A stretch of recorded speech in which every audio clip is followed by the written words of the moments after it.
Queridos e queridas, hoje estamos de volta com o nosso Vozes da Lei, o podcast do mundo jurídico. E contamos com a presença, com a honra de ter hoje aqui o desembargador Alexandre Câmara. Vamos conversar sobre sua carreira, sobre a sua vida, sobre os livros incontáveis que ele já publicou e principalmente o papel do desembargador no mundo judiciário. Boa tarde, tudo bem? Tudo bom, Zé Ronaldo? Tudo bom. Eu soube que você foi aluno da UERJ e que durante o seu período na universidade você tinha uma vocação já muito importante para o ensino acadêmico, que foi descoberto a partir desse momento que você se tornou monitor na universidade e logo em seguida já foi convidado para dar uma aula num cursinho. Eu queria que você contasse um pouco dessa experiência, principalmente porque eu fiquei assim mais impressionado com essa questão da história. Como você abraçou o direito dentro da história, vamos dizer, contemporânea e da história antiga. Vamos lá. Então, eu tenho que dar um passo atrás para o momento imediatamente anterior à minha entrada na universidade, né? Eu sabia que eu ia cursar alguma coisa na área de humanas. Eu fiz vestibular numa época em que as provas eram diferentes, conforme você quisesse ir para a área de tecnológica, biomédica ou humanas. Então, eu me preparei para um vestibular na área de humanas. Então, assim, no colégio eu tinha muita aula de história, geografia e menos aula de matemática, física, química, porque as provas eram mesmo assim diferentes. E eu sabia, eu estava numa turma que todo mundo ia fazer humanas. Eu estudei no Colégio Santo Agostinho e os meus colegas, meus amigos, todos iam fazer direito. Eu não ia fazer direito, eu queria fazer história, porque eu queria muito ser professor. Era o meu sonho de garoto, de adolescente, era ser professor. Só que eu me dei conta de que se eu fosse fazer faculdade de história, eu ia ser professor, e era a única coisa que eu podia fazer num país que não, se não investe em pesquisa hoje, imagine 40 anos atrás, ou quase isso. Então, eu ia ser professor num país que não remunera bem o professor. E, por outro lado, eu tinha o sonho de poder ter uma profissão que permitisse ter uma boa remuneração. Enfim, eu queria ter uma condição econômica melhor do que aquela que os meus pais tinham me proporcionado. Eu venho de uma família modesta. Meu pai lutava com muito sacrifício para poder pagar um bom colégio para mim, meu pai, minha mãe, enfim. Então eu resolvi que eu não ia fazer história. Eu ia abrir mão do meu sonho de ser professor em busca de uma profissão que pudesse me dar uma estabilidade econômica um pouco melhor. E aí, como todo mundo ia fazer direito, e eu queria alguma coisa na área de humanas, eu acabei indo para o direito também. E quando eu cheguei na faculdade, eu entrei para a faculdade em 1987, eu me dei conta de que eu podia juntar as duas coisas. Eu podia ter uma carreira no direito, mas essa minha carreira no direito não me afastava necessariamente do magistério. Eu podia ser um professor de direito. Então, eu passei a minha faculdade inteira, de certo modo, me preparando para, ao término da faculdade, não só exercer alguma profissão, digamos, da prática do direito, onde eu buscaria essa estabilidade, mas também no magistério do direito. Quando eu passei para o último ano da faculdade, portanto, nós estamos falando aí da virada de 1990 para 1991, houve um concurso para monitor de Direito Processual Civil, que era já a área pela qual eu tinha me encantado na faculdade. Tendo aula ali com os meus professores, eu descobri que aquela era a área a qual eu queria me dedicar. Eu olhava para aquilo e dizia, eu consigo me imaginar daqui a 50 anos mexendo ainda com isso, estudando isso. E aí abriu o concurso para monitoria, eu fiz o concurso, tive a felicidade de ser aprovado em primeiro lugar, e comecei a atuar como monitor do professor Elcio Alves de Assunção, já falecido. E o monitor na UERJ, ele é um auxiliar de pesquisa. Então, eu já trabalhava num departamento jurídico de uma empresa, até muito pertinho aqui de onde nós estamos, uma empresa que existe até hoje, e comecei a atuar ali como auxiliar de pesquisa, como monitor, e uma das funções do monitor era tirar dúvidas dos alunos da faculdade. Então, os outros alunos vinham até mim para tirar dúvida, para se preparando para a prova e tal. E eu ficava ali meio que, entre aspas, dando aula para eles. E vários começaram a dizer que gostavam até mais da minha aula do que da aula do professor, enfim, né? que viam ali alguém que tinha jeito para dar aula. E eu tenho uma grande amiga, que foi minha colega de turma, hoje também professora de Direito Penal, professora Patrícia Glioche, professora da UERJ, inclusive. E o pai dela, que na época era promotor de justiça e professor Ângelo Glioche, tinha um cursinho preparatório para concursos públicos, que existe até hoje, chamado Curso Glioche. E ele estava em busca de um professor de processo civil. E não conseguia, os professores que ele tentou não deram certo. E aí a filha virou e disse: pai, tem um menino lá da minha turma que ele dá aula lá pra gente e todo mundo adora. E aí eu estava no último período de faculdade. Então ainda em 1991, e ele, desesperado porque não conseguia ninguém para dar aula, ele me convidou e falou: olha, vamos fazer um teste, você vai dar 3 aulas aqui. Eu até perguntei por que 3, e ele disse: porque uma só não dá para testar ninguém, no primeiro dia a gente pode estar nervoso e tal, então você vai dar 3 aulas. E a gente vai ver se dá certo. E essas 3 aulas viraram 20 anos, eu lecionei lá durante 20 anos, de 91 até 2011. E de vez em quando eu brincava com ele e dizia assim: ei, professor, continua me testando? Porque ele nunca virou para mim e disse assim: olha, você foi bem, então a partir de agora você é professor efetivo do curso. E eu brincava: ainda está me testando? Ele dizia: vamos ver se você leva jeito. E nesse vamos ver se você leva jeito, lá eu fiquei 20 anos. Então começou assim, mas acabou sendo a realização de um sonho que eu trazia desde garoto, de que um dia eu seria professor. É um mundo, né? 20 anos, né? Já no começo, você depois continua a dar aula como dá até hoje. Até hoje. Mas eu queria entender o seguinte, muitas perguntas que eu tenho, mas já que você foi nessa direção, o ensino mudou em todas as categorias, principalmente, acredito eu, dentro do direito. O que você pode contar para a gente que você vê hoje, com esse número muito grande de advogados, e acho que é uma das posições mais congestionadas que eu conheço. E o que você vê que mudou no ensino para melhor, ou se houve uma diversificação muito grande e uma popularização muito grande do ensino e aí ele perdeu um pouco de qualidade? O que o senhor... Olha, no total já são, esse ano se completam 32 anos de magistério, né? Eu comecei em 1991, nós estamos em 2023. Nesses 32 anos mudou quase tudo, né? Não só mudou a base com que a gente trabalha, porque mudaram as leis, mudou a jurisprudência, mas mudou o modo como se leciona direito. E em algumas coisas mudou para melhor e outras coisas mudou para pior. Você tocou num ponto que é muito importante. A gente teve uma hiperpopularização do ensino do direito no Brasil, né? O Brasil é o país, provavelmente o país com mais faculdades de direito no mundo. Nós somos o país com mais advogados por habitante no mundo. Nós não somos o país com mais advogados no total, em números absolutos. Estados Unidos e Índia têm mais advogados do que o Brasil, mas o Brasil tem mais advogados por habitante, porque a nossa população é bastante menor do que a desses países. Nós temos muitas faculdades, e isso acabou fazendo com que a gente tivesse uma diversidade muito grande de tipos de ensino do direito no Brasil.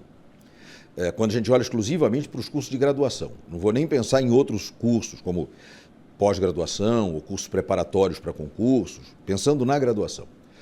Então nós temos algumas faculdades em que se leciona direito hoje como se lecionava 40, 50 anos atrás. Talvez até com os mesmos professores e como se nada tivesse mudado. Temos faculdades que se tornaram cursos preparatórios para o exame da OAB. A única preocupação delas é que o aluno passe no exame da OAB. Então, são cursos que, de certa forma, são adestramentos para aquele curso. Outras faculdades preparam para o concurso público. Uma ou outra faculdade vai ter uma preocupação um pouco mais acadêmica, com um debate científico um pouco mais aprofundado. Normalmente essas têm também uma preocupação grande com a prática do direito. Elas juntam as duas coisas. Então você vai ter ali pessoas que vão se formar com uma boa base teórica, uma muito boa base teórica, e também, em alguma medida, habilitados para advocacia ou para alguma outra carreira jurídica.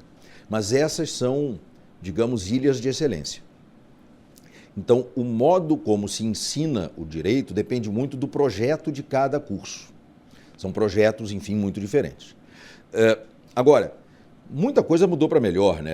A internet nos ajuda muito a facilitar o ensino, porque facilita o acesso à informação.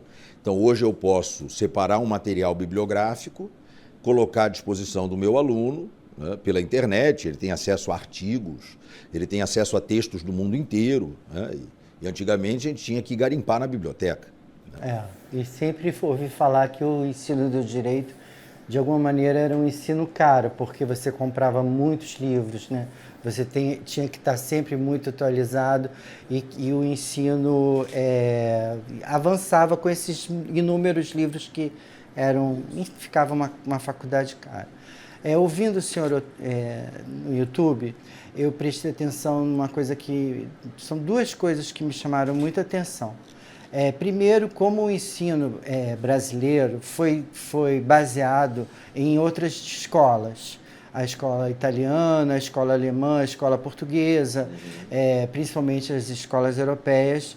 E eu fiquei pensando sobre vamos dizer assim, um pensamento do direito brasileiro. Se existe isso, se há pessoas que falam sobre isso, se há... Enfim, quando o estudante chega lá, ele ainda é injetado com esse monte de material estrangeiro, ou se realmente já existe um pensamento brasileiro. E uma outra pergunta, já aproveitando, todo mundo que eu converso fala muito sobre uma pós-graduação, uma pesquisa que fez lá fora, que estudou lá fora, que fez lá fora, que eu escuto muitos nomes, né? Harvard, enfim, vários nomes.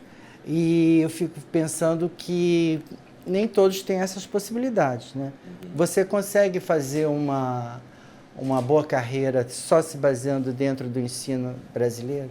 Vamos lá. Eu vou começar pela segunda, se você me permitir. Tá? É perfeitamente possível você ter uma carreira muito boa, inclusive no plano acadêmico, sem ter ido estudar fora. Eu, por exemplo, fiz toda a minha carreira acadêmica dentro do Brasil. Né? A minha pós-graduação foi no Brasil. Eu não fui nem fazer o que a gente chama de sanduíche, né? Fazer um pedacinho. Não, eu fiz tudo aqui. Né? A minha pós-graduação foi na Pontifícia Universidade Católica de Minas Gerais, que tem um programa de pós-graduação em Direito muitíssimo bem avaliado, né, pela CAPES, que é o nosso órgão de Estado responsável pelo controle da pós-graduação no Brasil. O programa lá tem nota 6, numa avaliação que vai até 7, sendo que não temos cursos nível 7 de Direito. Dificilmente um curso de Direito chegaria a 7, porque exige coisas que nós não temos, como, por exemplo, laboratórios com equipamentos moderníssimos que nós não temos. Né? Não temos porque não precisamos ter. Então, dificilmente um curso de Direito chegaria ao nível 7, o máximo que se imagina chegar é ao nível 6, e lá é desse nível, e foi uma pós-graduação muito difícil, com um estudo muito aprofundado. Então, nós temos cursos de pós-graduação, lato sensu e estrito sensu, né? Lato sensu especialização, estrito sensu mestrado, doutorado, de altíssimo nível no Brasil, inclusive com estrangeiros vindo estudar aqui. Né? É claro que a experiência de estudar fora, de ter contato com outras culturas, é riquíssima. Né? Eu não tive essa experiência na minha pós-graduação, mas tive essa experiência por outros modos, participando de congressos, como ouvinte ou como palestrante, participando de instituições internacionais de pesquisa, de estudo, mas fiz todo o meu estudo acadêmico foi no Brasil, né? E muitos outros assim fizeram. Então, essa pergunta eu acho que era mais fácil de responder. A outra pergunta é um pouco mais complexa, né? Porque, veja, direito é parte da cultura, né? Da cultura de um povo, e cultura é tradição. Em latim, a palavra traditio significa entregar na mão de outrem. Né? Tanto que, se a gente abrir o Código Civil brasileiro, ele diz até hoje que a transferência da propriedade móvel se dá pela tradição. Então, se eu entrego para você a chave do meu carro, você virou dono do carro. Né? Se eu entrego para você os seus óculos, você virou dono dos óculos. Né? Porque se dá pela entrega na mão de outra pessoa. E cultura é tradição. Né? Só que aí não é de uma pessoa para outra, é de uma geração para outra. Então, a nossa cultura é desenvolvida a partir daquilo que nós recebemos da geração anterior, que, por sua vez, recebeu de uma geração que veio antes e assim por diante. Né? Então, existe essa tradição geracional. E de onde vem a nossa cultura? A nossa cultura vem da Europa, fundamentalmente, né? Nós fomos colonizados por Portugal, nós temos uma influência muito forte de povos que migraram para cá, especialmente italianos, alemães. E quando a gente olha para Portugal, que é a nossa principal referência de tradição cultural, o direito português é muito influenciado na origem pelo direito romano, pelo direito dos povos germânicos, porque os visigodos dominaram a Península Ibérica, então tem influências germânicas, né? E por uma questão de diálogo cultural dentro da Europa com Itália, com Alemanha, com Espanha e com França. E isso nos foi entregue, nós recebemos isso, né? Então o nosso direito vem de lá. Não adianta a gente achar que o nosso direito vem da África ou vem da Ásia, não vem, né? Ele vem de Portugal e com todas essas influências que Portugal recebeu. Nós recebemos isso e começamos a desenvolver a partir dali, né? Então as nossas origens lá estão. Mas nós temos um pensamento jurídico brasileiro. O nosso direito não é uma cópia do direito de outros países, pelo contrário. Nós recebemos essa herança e a desenvolvemos. Então, é possível uma pessoa fazer um curso de direito sem precisar ler nenhum autor estrangeiro. Vai poder ler apenas autores brasileiros, né? Claro que na pós-graduação nós somos forçados a aprofundar a pesquisa, porque aí é pesquisa, né? Não é só o estudo para você se formar. E aí, claro, você vai precisar dialogar com outras culturas. Mas isso em qualquer área se vai fazer assim, né? E quem estuda lá também vai ter que dialogar, inclusive conosco. Mas nós temos pensamento jurídico brasileiro, desde Tobias Barreto, que foi o primeiro pensador jurídico brasileiro, né? Um pensador muito original, de quem pouco se fala, escreveu no final do século XIX, um jurista sergipano da maior importância. A gente vai a Sergipe, o maior teatro de Aracaju chama-se Teatro Tobias Barreto, né? Eles têm muito orgulho de Tobias Barreto. Tobias Barreto é o primeiro pensador jurídico brasileiro original. E nós tivemos muitos outros. Teixeira de Freitas, que foi contemporâneo dele. Depois vem Clóvis Bevilacqua, Rui Barbosa. Temos Pontes de Miranda, que inegavelmente é um pensador do direito muito original, até chegarmos nos autores de hoje. Hoje nós temos, inclusive, autores que se dedicam ao estudo da filosofia do direito e da teoria do direito no Brasil, com muita profundidade. Eu posso citar aqui o professor Lênio Streck, lá do Rio Grande do Sul, que é talvez o grande nome da teoria do direito no Brasil, um autor muito polêmico, né? Muita gente discorda de tudo que ele fala, mas não é possível pensar o direito no Brasil sem olhar para a obra dele nos dias de hoje. Então nós temos sim um pensamento jurídico brasileiro. Ótimo. Vou fazer umas perguntas aqui que foram encomendadas por alguns amigos seus. Vamos lá. Você é processualista que mais se destaca pelo profundo conhecimento de direito civil. Na geração anterior, Humberto Teodoro Júnior também tem essa marca. O que te atrai tanto no direito material? Essa é uma questão muito interessante, porque são poucos os processualistas que se dedicaram a estudar o direito civil com mais profundidade. O professor Humberto Teodoro Júnior, que é hoje o nosso decano, é o processualista civil brasileiro em atividade mais idoso, né? E foi da minha banca de doutorado, para meu orgulho, é um grande jurista, um exemplo e um amigo. Ele realmente tem essa marca na obra dele, produziu muitos livros de direito civil, mas realmente é um estudo que raramente se faz. Eu sempre parti do princípio de que o processo não faz sentido se ele não se relaciona com outras áreas do direito. E, de outro lado, que as outras áreas do direito não funcionam se elas não tiverem contato com o processo. Eu digo sempre que o processo é uma condição de possibilidade do funcionamento do direito. Então, o resto do direito não funciona se não for o processo. Isso acabou fazendo com que eu tentasse aproximar essas realidades, né? E aí, especificamente, o direito civil, muito pela minha experiência profissional, como advogado e como magistrado, em que eu sempre lidei muito com o direito civil e considero uma área do direito absolutamente fascinante, né? Então, embora eu tenha sido sempre um processualista, eu sou um processualista, mas eu gosto muito do direito civil e de vez em quando eu dou um pitacozinho aqui ou ali. O senhor recentemente lançou o livro Repensando a Prescrição, onde aborda sobre as 4 teorias mais importantes e conhecidas acerca do conceito da prescrição. O que o levou a escrever um livro abordando o tema? Esse foi o meu primeiro livro de direito civil, né? Eu já tinha escrito artigos sobre temas de direito civil, vários, mas nunca tinha escrito um livro. E era uma ideia que eu acalentava há muito tempo, escrever um livro de direito civil sobre a prescrição. Prescrição foi um tema que me fascinou ainda na graduação. É um tema que me foi apresentado no primeiro ano de graduação. E eu achei aquilo absolutamente fascinante. Direito é um negócio curioso, porque quem não é do direito não faz a menor ideia de como as coisas do direito funcionam, né? A gente pode ler o jornal, pode ver a notícia na TV, na internet, mas a gente não tem muita ideia de como aquilo funciona. Então a gente vai falar assim, fulano não pôde receber o valor que deviam para ele porque isso prescreveu. Mas a gente não sabe direito o que é isso, como é que funciona. A gente só vai descobrir isso quando entra para a faculdade de Direito. E na faculdade eu fui apresentado a esse fenômeno e achei absolutamente fascinante. Por que algumas coisas prescrevem em 10 anos? Quando eu estava na faculdade tinha prazo de 20 anos, né? Hoje não tem mais. Mas por que prescreve em 10, outro prescreve em 5, outro prescreve em 4, outro prescreve em 3, outro prescreve em 1? Né? Por que essas diferenças? Regras que eu não fazia ideia. Eu nunca imaginaria, antes de entrar para a faculdade, que se o meu filho está me devendo dinheiro, né, não corre a prescrição entre nós enquanto ele estiver sujeito ao meu poder familiar, quer dizer, enquanto ele for menor de 18 anos. Porque o que se imagina é que eu não vou cobrar dele. Né? Então, se eu não vou cobrar dele, até porque quem administra o dinheiro dele sou eu, né? Então esse prazo não corre, mas no momento em que ele faz 18 anos, começa a correr. Eu nunca imaginaria isso antes de entrar para a faculdade de Direito. Então eu achei um tema absolutamente fascinante e foi um tema que eu guardei. Deixei ele reservado para que num momento de uma maior maturidade acadêmica eu pudesse escrever. E o que aconteceu foi que ao longo desse tempo, veja, meu primeiro ano de faculdade foi em 1987, nós estamos em 2023, então é bastante tempo, né? O que eu percebi é que ao longo desse tempo todo, muito pouco se produziu de novo em matéria de prescrição. E basicamente o que a gente vê é uma repetição, ainda hoje, de autores que escreveram 100 anos atrás.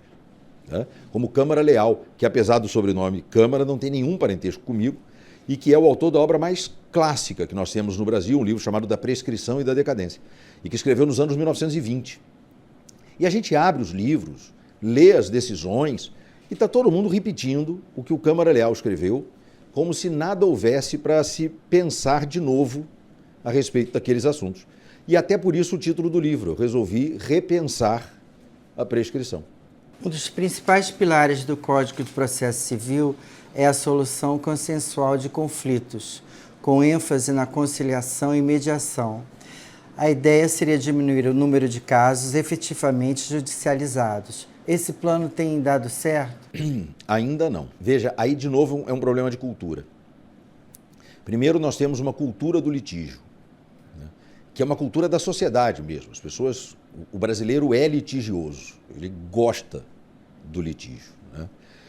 A gente vê isso em coisas que não tem nada a ver com direito, né? Basta ver a polarização da sociedade brasileira de alguns anos para cá. Né? Nós nos tornamos litigiosos e excessivamente litigiosos. Né? As torcidas de futebol não conseguem se limitar a gritar uma contra a outra dentro do estádio. Elas brigam do lado de fora. Né? O brasileiro se tornou muito litigioso.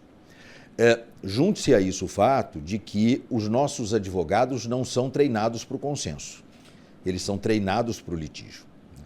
E num país com tantos advogados como o Brasil, muitas vezes com uma profissão proletarizada, né? O advogado brasileiro, em grande medida, está proletarizado, né?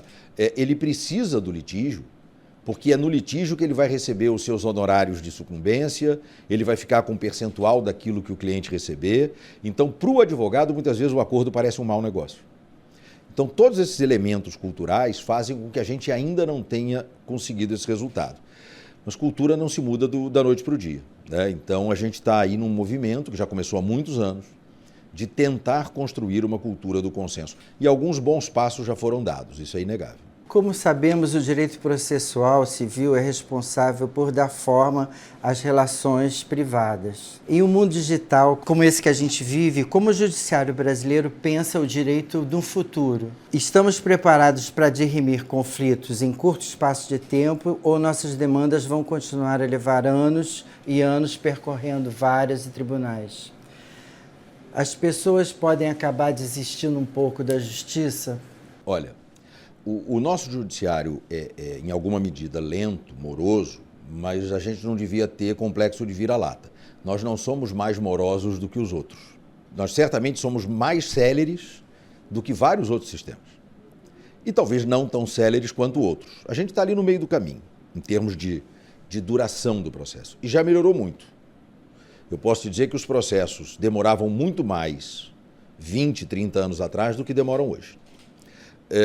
Por outro lado, a gente teve um aumento muito grande, um incremento muito grande do número total de processos, e isso, claro, atrapalha. Mas nós não podemos achar que nós vamos ter processos instantâneos. O processo precisa demorar algum tempo. Precisa demorar para que haja um debate amadurecido sobre os fatos da causa, sobre como se resolve o caso. Então, isso exige algum tempo, tempo para as partes produzirem provas, tempo para que o juiz reflita sobre o caso e julgue, tempo para que o tribunal julgue um recurso. Isso é inevitável, isso é da própria natureza do processo. O que nós estamos buscando hoje é o auxílio da tecnologia.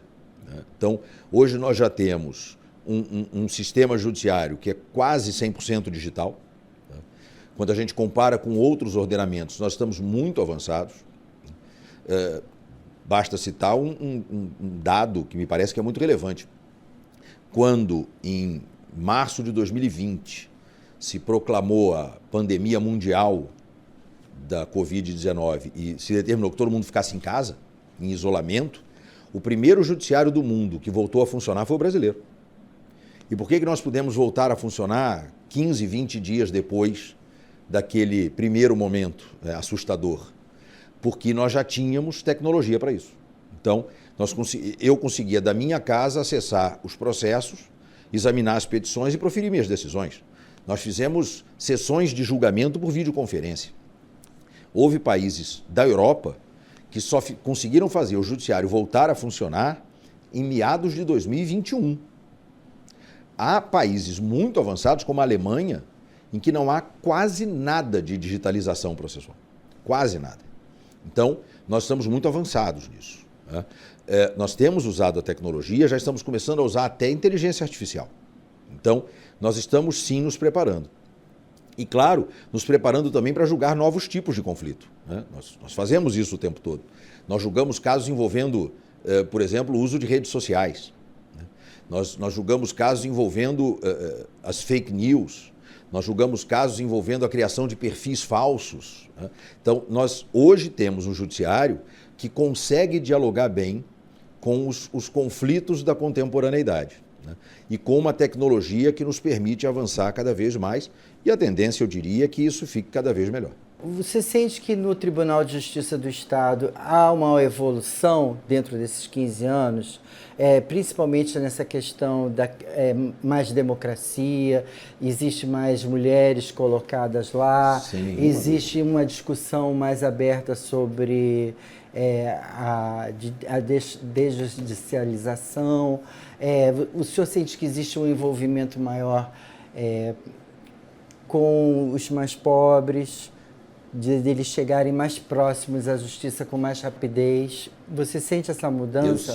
Eu sinto sim. Falando especificamente do Tribunal de Justiça do Rio de Janeiro, mas olhando até com um olhar um pouco mais nacional, eu não tenho dúvida de que existe. O Tribunal de Justiça do Rio de Janeiro hoje tem quase 40% de desembargadoras. Quando eu comecei a minha carreira na advocacia, eram 3. Hoje nós temos quase 3 num tribunal que na época tinha 80 desembargadores. Hoje nós temos 190 desembargadores e 40% são mulheres. E rapidamente serão 50% e daqui a pouco teremos mais mulheres do que homens, quando a gente olha para quem está no primeiro grau. Então é o pessoal que vai sendo promovido, e naturalmente nós teremos em breve, em poucos anos, mais mulheres do que homens. Temos desembargadores e desembargadoras negros no Brasil, e no Rio de Janeiro em especial. Tínhamos, quando eu comecei a vida, não tínhamos nenhum.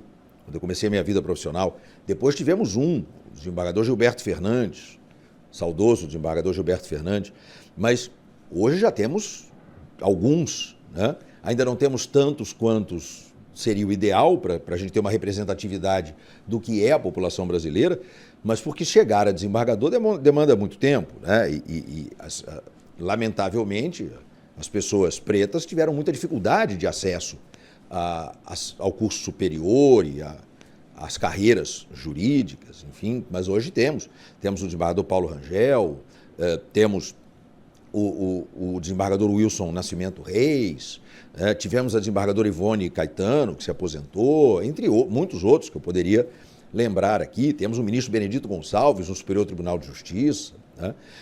Então, a gente vê isso. E há uma preocupação muito grande em democratizar o judiciário na sua relação com a sociedade.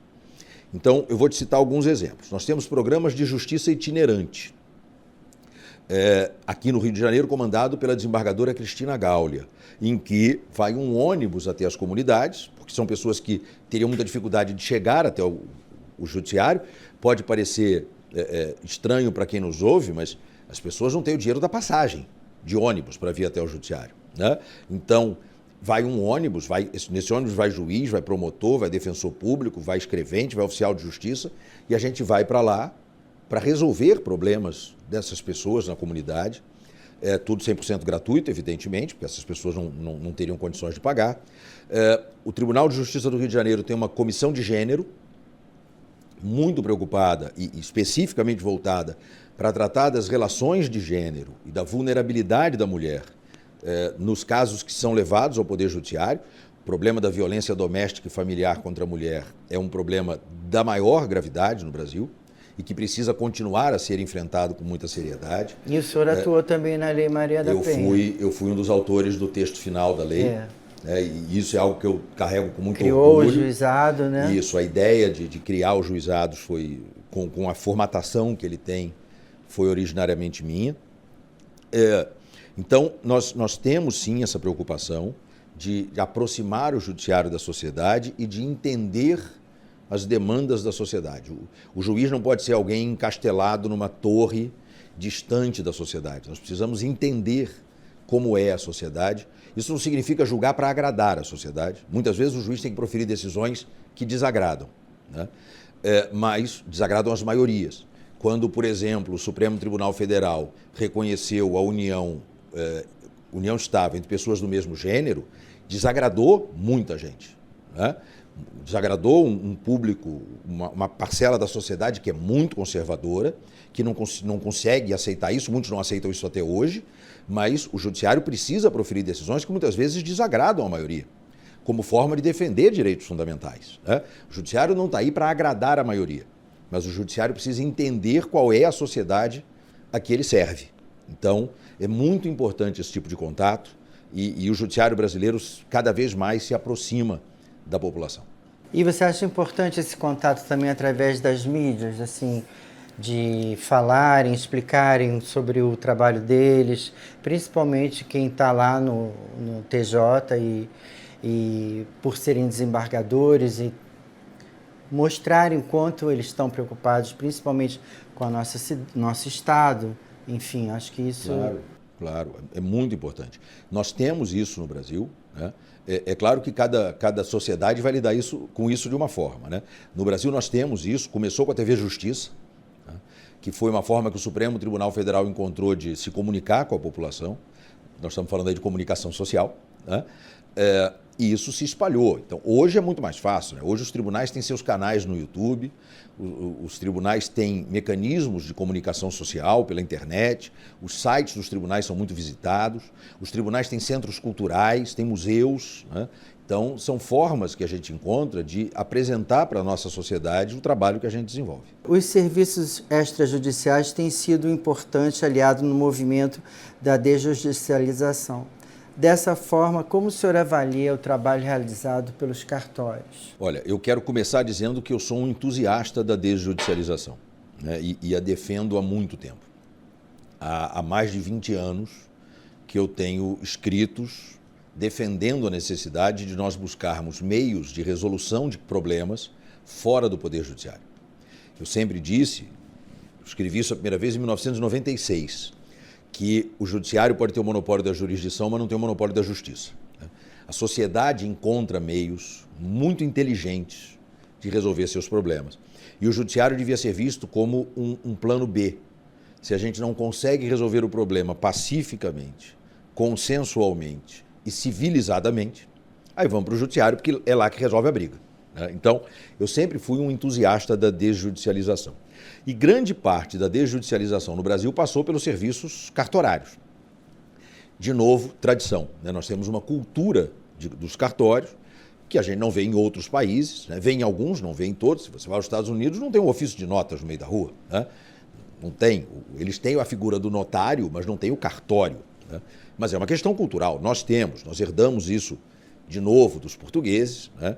E os nossos cartórios têm desenvolvido um trabalho espetacular, inegavelmente, né? Hoje, grande parte do que a gente consegue em termos de segurança jurídica, nos contratos, nos testamentos, nas relações de família, nós devemos a um bom trabalho feito pelos cartórios. Então, no Brasil, eu não tenho dúvida disso, a desjudicialização passa, se não exclusivamente, pelo menos em grande medida, pelas serventias extrajudiciais que têm feito um trabalho elogiável. Eu quero agradecer a você por ter vindo aqui conversar com a gente um pouco, iluminar um pouco nosso caminho, nossa estrada, pensamentos sobre o mundo judiciário brasileiro. E fiquei muito feliz de estar com você aqui. Que bom, Zé Ronaldo, eu fiquei muito feliz, eu quero agradecer, foi maravilhoso. E quem sabe a gente depois não repete aí esse encontro para conversar sobre outros assuntos. Muito obrigado, foi ótimo. Obrigado a vocês. Não esqueçam de tocar lá no nosso sininho, dar o like e se inscrever no nosso canal Vasos da Lei. Um grande abraço para vocês e até o próximo episódio.